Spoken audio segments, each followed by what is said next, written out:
o'clock. The most number of principles that we have is on the topic of leadership. And I think that the original Agile Manifesto didn't really address leadership directly head on.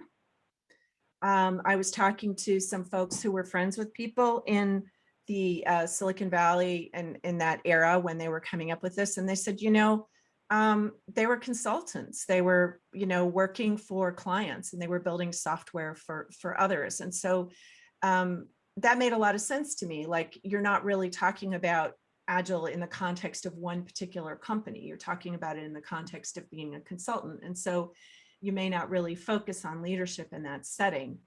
And remember, I'm not going to repeat it here, but how bad things were with waterfall and the big projects and the dot-com bubble bursting, and things just weren't working, and everybody was aware, like, we have to do this differently. So, the original Agile Manifesto really took us from a pretty bad place and brought us, much farther along. I think the whole line about self-organization can lead us to trouble because of what we were talking about earlier about the way that the community, the Agile community, the Agile movement, whatever you want to call it, interpreted that to mean that all teams should be self-organizing, which by inference can lead to the misconception that teams don't really need formal official leadership, right?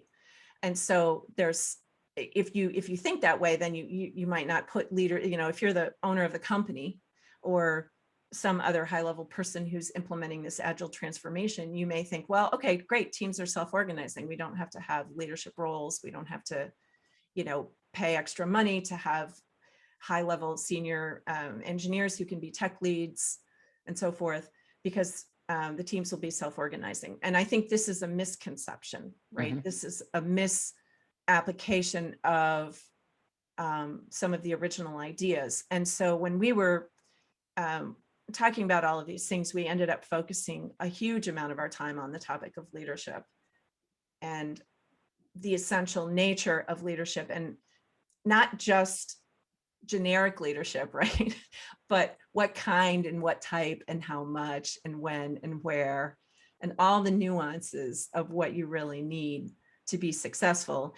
You might need product leadership for vision and strategy. You might need leadership for technical design, architecture, thinking about the infrastructure, leadership for the workflow, right? How are if you're an organization that has multiple teams, you need a leader who's thinking about how do all these teams work together? What are the dependencies? How do they communicate with each other?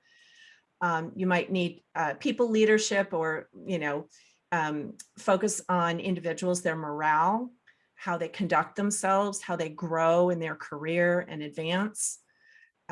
There's just all kinds of leadership that need to be available. And by the way, these don't all have to be on the team necessarily, right? But, and different organizations will need different kinds of leadership. And those are just sort of categories. But then within that, there's different approaches to leadership, like there's servant leadership.